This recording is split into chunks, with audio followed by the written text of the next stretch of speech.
Previously, I attempted to recreate a water-powered sawmill designed by Leonardo da Vinci from 500 years ago. Da Vinci is famous for his many designs and sketches of various machines, weapons, and mechanisms, some of which predicted inventions yet to happen centuries in the future.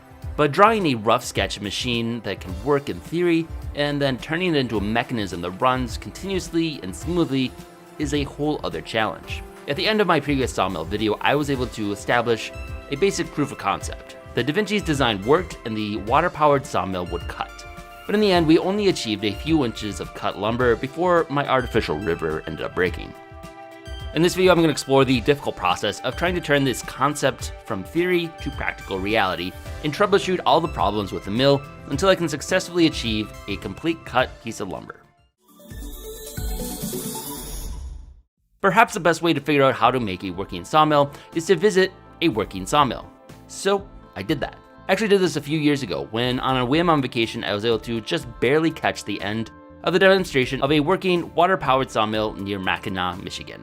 Comparing this working mill to the recreation that I built, there are a lot of very obvious similarities. The rough idea is basically the same: reciprocating saw blade attached to a wheel that is spun by water, which also pushes a ratcheting system on a sled to slowly draw the log through the saw. But there are also some distinct differences. The largest difference is probably that they have an actual real water source, a dammed up stream, which they can control how much water is then released.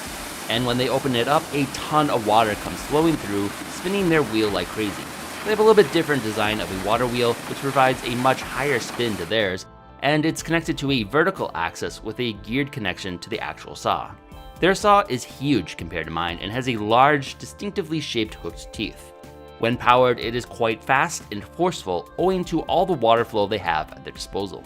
The ratcheting system is a bit more complex than mine, with much finer ratcheting teeth, and the lumber sled is fully enclosed so it can't bounce up and down. My favorite part is the placard about the designer of the mill, who was able to take off and just go fishing while the mill did all of the work for him, which really drives home the whole point of this technology, freeing yourself from hours of manual labor. So obviously a lot of that I won't quite be able to implement, but I can at least apply a few changes based on what I saw. Plus, I got a lot of helpful suggestions from the comments in my previous video, and I can go through and try and implement at least some of these. However, the especially challenging part of this next step is that it's going to be against a bit of a deadline. This fall has been unusually warm so far, but winter is quickly coming. And I live in Minnesota where things are about to get very cold and frozen before you know it. So the challenge here is to get things up and running before the weather turns too cold and freezes us out. Let's see if we can get this log cut. So we made a few improvements to try and get this sawmill working a little bit better. We added 3 times as many paddles to it, which I think will allow it to get a little bit more consistent of a spin, hopefully. We added some kind of splash guards to try and retain some of the water that splashes out. Then we built the giant water tower. We now have 2 pumps that are pumping the water up there at the same time, and hopefully that will provide enough flow. Fair enough. Now we're kind of dependent on the volume in there. If it gets too low, the pressure drops and we lose the amount of speed and torque our wheel is going to have. But hopefully the pumps will keep it pretty consistently filled. Be a little bit of balancing act there. We've swapped out the blade with one that's a little bit thinner and more of the right profile for cutting like this. Should hopefully cut a little bit better at least. Also has more chance of it binding though because it's thinner. We had this middle joint here, middle bar that broke. Previously it was made out of wood, so that's now metal. A few of the joints here are redone in metal.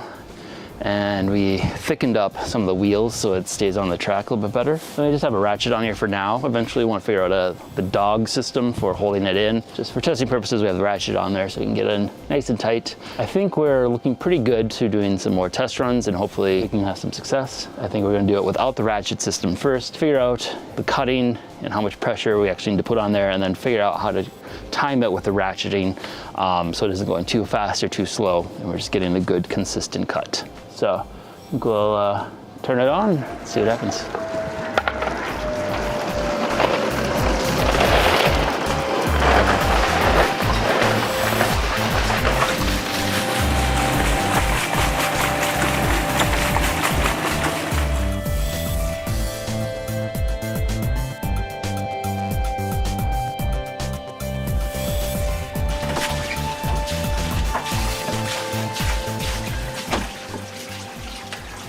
More pumps!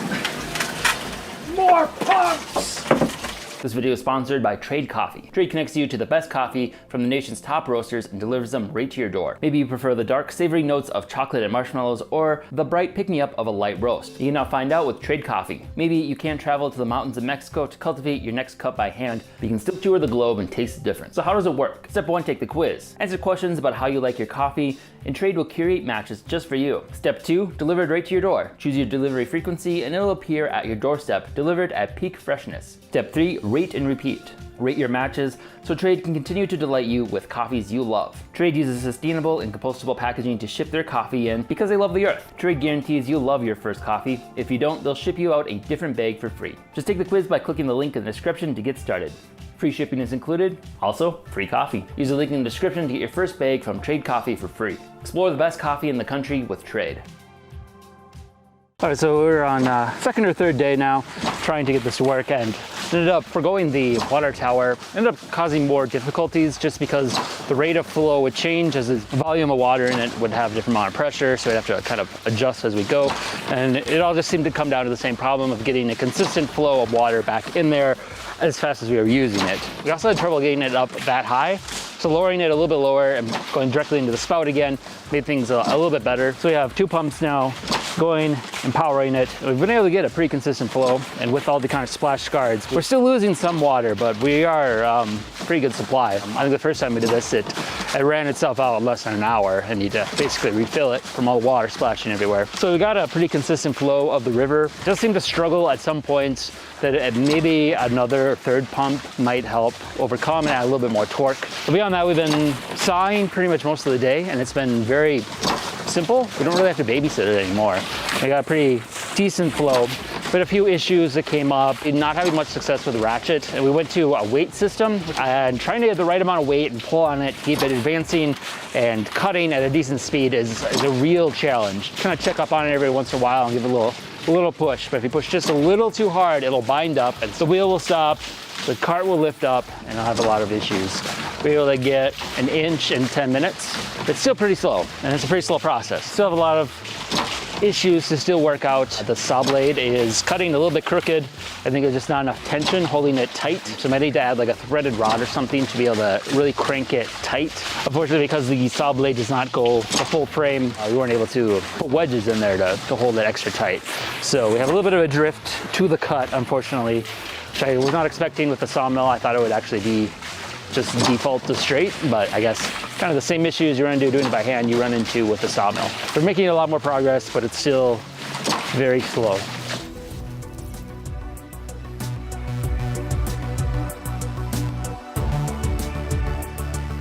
To help improve the straightness of the cut and hopefully improve our cutting speed, I ground a new saw blade based on the saw blade I saw at Michigan, which is overall just a lot thicker.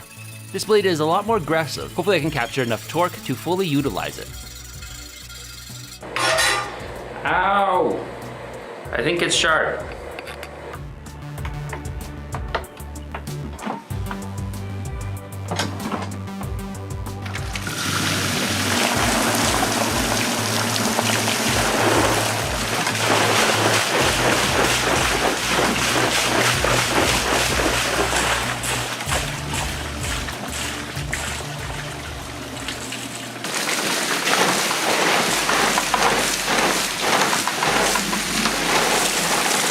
Alright, so we did a test run here and got a lot of resistance. I think it's because the saw blade is slightly offset from the frame, so it's pulling it too far over. So what we did is we added a second frame on the outside of the track to kind of balance the tension between two frames. So that should keep the top and bottom pieces more in line with the track and not twisted. So hopefully we can have some success now. So we'll turn the river on and see what happens.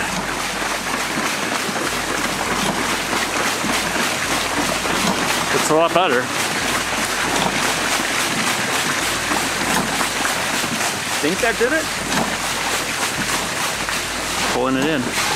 We're touching now. A little bit of resistance.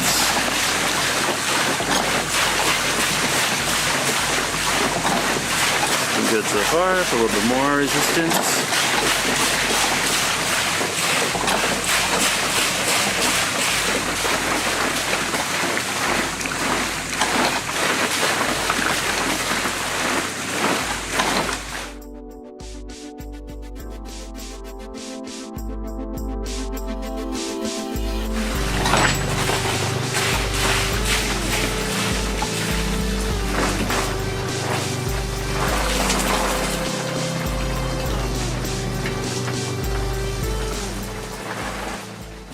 The new saw seemed to work a lot better, but was still struggling with getting enough water flow to power it without things binding.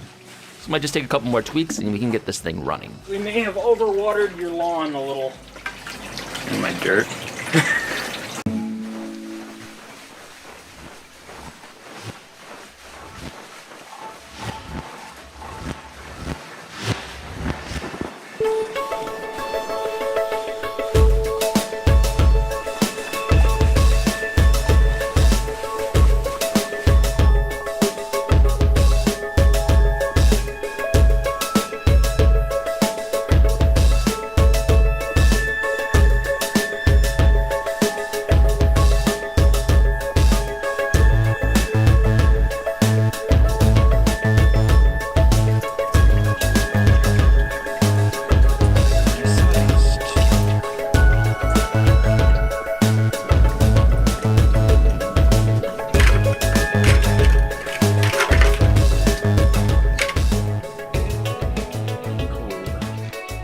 The last few improvements I made to the sawmill seemed to make kind of the biggest difference. I ended up swapping it out with a much larger blade, and I don't know if the teeth made a huge difference, but I think the thickness of the actual blade definitely made it go a lot straighter. That in combination with a system of using threaded bolts that I could tighten, that has really made it just cut perfectly straight, which is something I couldn't even do by hand. And then one of the other things I did, I just bought like another fourth pump to just push us over the edge. This one's even stronger than the rest, and then kind of came up with a better system of preventing clogs, so you're able to run it a lot better without any issue. But there is still kind of a balancing issue I ran into a lot with this, is just getting just the right amount of torque, because you want it to cut as fast as possible and just put just enough pressure on the actual log. But if you push it a little too much, then things start to break. The most frequent place that it breaks is the shear pin, which connects the axle to the water wheel. And I swapped it out with a few different metals and bolts. They either snap or they just wrap all the way around the axle. Eventually put it in with some hardened tool steel, and that so far seems to be holding up pretty well.